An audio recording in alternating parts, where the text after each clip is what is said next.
পূর্ব মেদিনীপুর জেলার নন্দীগ্রাম বিধানসভা কেন্দ্রের নন্দীগ্রামের মোহাম্মদপুর প্রাথমিক বিদ্যালয়ের প্লাটিনাম জুবলি অনুষ্ঠানে এসে রাজ্যের শিক্ষা ব্যবস্থার সমালোচনা করলেন রাজ্যের বিরোধী দলনেতা শুভেন্দু অধিকারী। তিনি বলেন 19,000 স্কুল বন্ধ, প্রতি মাসে আরও স্কুল বন্ধ হচ্ছে। এই সরকারের আর কয়েক মাস হাতে আছে, এরপর বিজেপি ক্ষমতায় এলে রাজ্যের শিক্ষা ব্যবস্থার আমূল পরিবর্তন হবে। আধুনিক শিক্ষা ব্যবস্থা সর্বনাশ করে দিয়েছে। 19,000 বিদ্যালয় বন্ধ করেছে 15 বছর না মাইক অনুষ্ঠান। এক বছরে 8,000 স্কুল বন্ধ হয়েছে। মাইক চলবে। আরে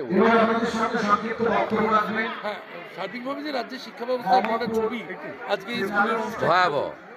সরকারি শিক্ষা ব্যবস্থা ভয়াবহ জায়গায় গেছে। মালদার চাঁচলে আপনার সভা বাতিল করে সভার অনুমতি দেওয়া হলো না।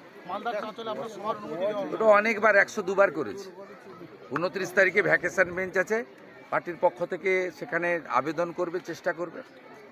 আর 1.5 মাস তো আছে, তারপরে তো এরা পারমিশন দিতে পারবে না। আজকে সকালেও এখানে মণ্ডল সভাপতির ভাইকে গ্রেপ্তার করেছে ফলস কেসে। ওদের ওই চুরির পাঁচালি, সেই টোটোটা নেমে গেছিল পুকুরে, সেটাকে না চালিয়ে দিয়েছে। হিন্দুদের উপরে এইভাবে অত্যাচার করে মাস 1.5 গেছে, তারপরে সব হয়ে যায়। হিয়ারিং শুরু হচ্ছে, এসআইআর হিয়ারিং যখন শুরু হচ্ছে সেই সময় দাঁড়িয়ে আপনি কর্মীদের উদ্দেশ্যে